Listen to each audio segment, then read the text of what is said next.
날마다 말씀과 동행하는 동행 묵상입니다. 창세기 13장 1절에서 18절, 26년 1월 19일 월요일 묵상 본문입니다. 아브라함의 통 큰 양보가 주는 교훈이라는 제목입니다. 성도 여러분, 월요일입니다. 어제 주님 안에서 안식하시는 거룩한 주일 잘 보내셨는지요? 우리는 일주일에 6일을 열심히 일하며 살아갑니다. 그리고 그것을 통하여 얻는 수입으로 일용할 양식을 얻고 살지요. 그러나 세상 사람들은 하나님의 공급하심을 모르기 때문에 그저 자신이 일해서 먹고 사는 노동자로서의 정체성만을 가지고 있습니다. 일해서 버는 돈이 자신의 구원을 책임질 것으로 믿는 나머지 끝없는 일을 통한 재물 모으기에서 인생을 다 사용합니다. 그리고 그것을 통해서 안식을 얻으려고 합니다. 그러나 그 속에는 참된 평안과 안식, 구원은 없습니다. 오늘 본문에도 아브라함과 롯의 모습이 나오는데 롯이 바로 그런 사람이었습니다. 그는 재물과 눈에 보이는 안목의 정욕이 그에게 안식과 평안, 구원을 줄 것으로 생각했던 안타까운 사람입니다.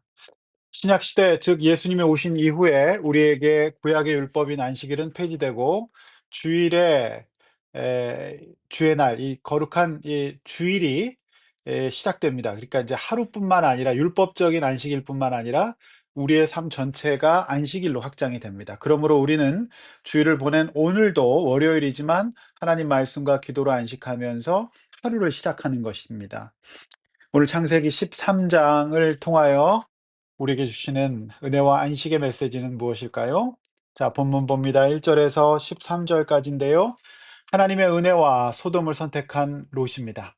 지난주까지 우리는 아브라함을 부르시고 택하신 하나님에 대해서 묵상했는데 하나님의 부르심에 순종한 그는 놀랍게도 본토 친척 아비집을 떠나 가라고 하신 가나안 땅으로 왔습니다. 그러나 그곳에는 이미 가나안인들이 살고 있었고 급기야 흉년까지 찾아옵니다. 하나님이 가라고 하신 곳에도 흉년이 있을 수 있습니다. 그러나 흉년이 왔다고 해서 하나님이 지금 돌아가신 게 아니죠.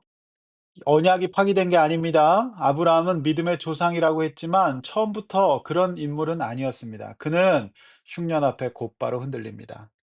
그리고 애굽으로 바로 도망하지만 그곳에서 예쁜 아내 때문에 목숨을 잃을 것을 두려워한 나머지 그녀를 누이라고 속이죠. 결국 사실이 드러나고 은혜로 다시 돌아오지만 연약한 아브라함의 모습의 단면, 비루한 모습이 바로 리얼하게 드러나고 있습니다.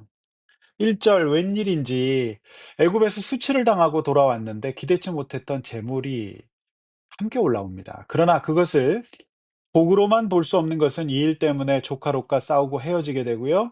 가족 관계가 망가지는 비극을 겪게 되기 때문입니다.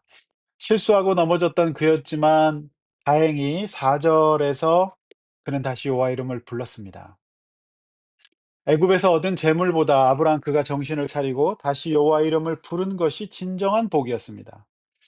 하나님은 어떤 분이십니까? 인간적인 두려움과 연약함으로 넘어진 아브라함이었지만 그를 버리지 않으시고 달래시고 보호하셔서 구하지 않은 것까지 주시는 하나님이십니다.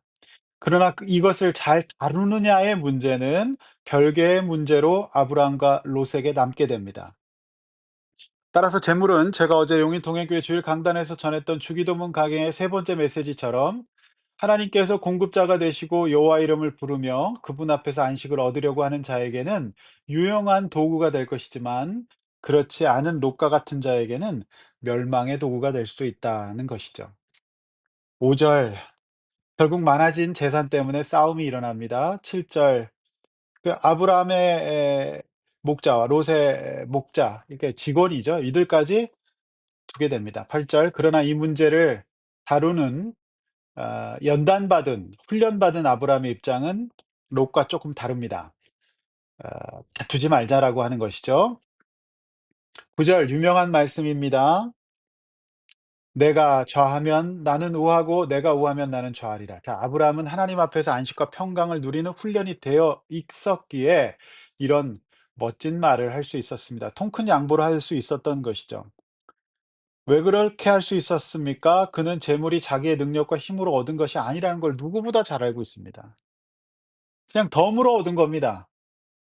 이 재물 얻는데 자신이 한 건 하나도 없어요. 오히려 부끄러울 지경이었습니다. 나아가 이것이 자신의 인생을 구원하지 못한다는 거, 하나님이 하시지 재물이 한다는 것이 아니라는 거를 누구보다도 잘 알고 있었습니다. 그는 어제 마태복음 10장 11 절에 예수님께서 가르쳐 주신 기도대로 일용할 양식을 구하는 겸손하고 재물과 하나님을 겸하여 섬기는 사람이 아니었던 겁니다. 반면 롯은 10 절에서 기록하고 있듯이 이미 만모니즘에 빠진 사람으로 보입니다. 그는 눈에 유사한 하나님으로 보이는 이 재물을 뭐라고 말합니까? 여호와의 동산같이 봅니다. 그러니까 그 재물이 자신을 하나님의 동산에서 사는 사람, 즉 애굽에 사는 사람처럼 행복하게 만들어 주고 안식을 주고 구원해 줄 것처럼 보았던, 사실상 하나님 모르는 사람이었습니다. 그는 재물을 믿는 사람이었습니다. 11절, 결국 그는 여호와 이름을 부르는 자리를 떠나서 요단 동편 땅으로 옮겨갑니다. 구약에서 요단 동편은 한 번도 영적으로 육적으로 유익한 적이 없었습니다. 12절, 무서운 말씀이 나옵니다. 그 땅은 아플사 소돔에 가까운 땅이었습니다. 13절, 소돔 사람은 여호와 앞에 악하고 큰 죄인이었습니다. 우리는 훗날 롯 그가 어떤 일을 당하게 되는지 알고 있습니다. 롯의 가족이 어떤 일을 당하는지 알고 있습니다. 그러나 롯은 이때는 미처 몰랐을 겁니다. 그는 삼촌 곁에 꼭 붙어 있어야 했습니다. 아니, 하나님 곁에 있어야 했습니다. 그저 하나님의 공급하심을 받는 일용할 양식을 구하는 사람이었어야 한다는 말입니다. 주기도문을 외우는 사람이었어야 됩니다. 주기도문을 가지고 간절히 기도하는 사람이었어야 됩니다. 그는 탕자처럼 모든 것을 다 잃고 영육의 파탄을 맞이하게 되죠. 자신뿐만 아니라 가족을 죽이게 됩니다. 성도 여러분, 오늘 나는 무엇을 믿고 무엇을 바라보는 사람입니까? 그렇다고 해서 여러분, 아브라함이 밥을 굶었습니까? 이미 주신 것도 너무 많지 않습니까? 그런데 롯은 주신 것은 하나도 못 누리고 더 얻을 것만을 신기루처럼 쫓다가 망한 인생이 되는 겁니다. 이것이 롯의 인생의 비극이었습니다. 14절, 18절 말씀 위로해 주신 하나님이십니다. 13절, 롯이 그렇게 떠난 뒤에 하나님은 아브라함을 위로하십니다. 15절, 그는 내려놓은 것 같았지만 아닙니다.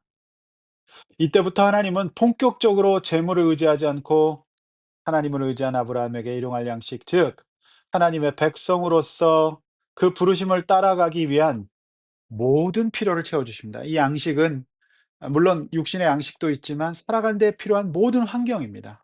채워 주십니다. 이것이 바로 복이 아니고서야 무엇이겠습니까? 근본적인 복이죠. 우리는 이 복을 신앙생활하면서 받아야 합니다. 이 복을 받는 게 기독교입니다. 따라서 우리는 하나님께 일용할 양식을 달라고 하기 전에 '내가 무엇을 믿고 무엇을 내려놓았는가? 내 삶의 목적은 무엇인가?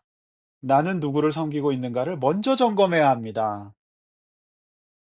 요 앞에 큰 죄인인 소돔 사람들을 바라보고 그쪽으로 가기 위한 재물을 구한다는 것이 말이 되지 않는 일이 아니겠습니까? 그것은 어린아이가 독을 구하는 것과 마찬가지입니다. 어린아이가 칼과 총을 구하는 것과 마찬가지입니다. 그걸 다룰 수 없는 아이는 그렇게 구해서는 안 됩니다. 아무것도 모르는 유치원생이 10만 원짜리 100만 원짜리 구하면 되겠습니까? 그것 때문에 오히려 큰 화를 당할 겁니다. 강도를 만날 겁니다. 16절, 가장 현실적인 보상이 찾아옵니다. 무엇입니까? 그에게 자손을 주시겠다는 약속이에요. 그 당시에 자손이 많은 것만큼 가장 현실적인 축복은 없습니다. 그러나 아브라함은 지금 무자합니다. 자식이 없어요. 그래서 그런지 아브라함은 답이 없습니다. 이게 말씀 묵상하는 사람의 은혜인데, 이 어떤 디테일인데요. 그는 지금 무슨 말인지 못 알아듣고 있는 것 같아요. 말이 없어요. 그냥 '좋은 말 하시는구나.' 이렇게 보고 있지 않았겠습니까? 18절, 그는 마므레 상수리 숲으로 이르러 거주하고 거기서 여호와를 위하여 제단 즉 예배를 드립니다. 성도 여러분, 롯은 지금 잠깐 행복했을 겁니다. 자신이 마치 인생의 승리자나 된 듯 다 얻은 것처럼 이렇게 쾌재를 불렀을 겁니다. 그러나 그의 행복은 오래가지 않아 자신과 자신의 가족을 죽음으로 몰아갑니다. 그러나 재물이 아닌 하나님을 믿고 주어진 일용할 양식에 감사하고 그저 하나님 여호와의 이름을 불렀던 그는 그날 아마도 가장 행복한 사람이었을 겁니다. 그 영혼의 밑에서부터 올라오는 은혜로 말미암아서 하나님의 사랑과 위로의 공급하심의 약속으로 말미암아서 롯이 잠깐 얻은 그 어떤 만족감, 뇌과학적으로 얘기하면 도파민, 그것에 비교할 수 없는 엄청난 영적인 만족감, 우리 아브라함의 뇌에서 엄청난 도파민이 터졌을 겁니다. 이걸 바로 구원이라고 얘기하죠. 은혜라고 얘기하는 겁니다. 성도 여러분, 예수님이 가르치셨던 날마다 일용할 양식을 구하라는 뜻을 오늘 본문의 아브라함이 그리고 롯이 그 뜻이 무엇인지를 너무나도 현실적으로 보여주고 있는 것이죠. 기도하겠습니다. 하나님 아버지, 구원받게 하여 주시옵소서. 재물과 하나님을 동시에 섬기는 것이 아니라 우리는 주신 것을 감사하고 일용할 양식을 구하고 날마다 하나님 앞에서 공급받는 인생, 그리스도인 되게 하여 주시옵소서. 이 뜻을 오늘 이 말씀을 듣고 기도하는 새벽을 깨우는 모든 성도들에게 알려주시고 이 평강 빼앗지 못하도록 세상에서 살아가지만 말씀 앞에 안식하고 기도로 안식 얻는 귀한 성도 되게 하여 주시옵소서. 예수님의 이름으로 기도하옵나이다. 아멘.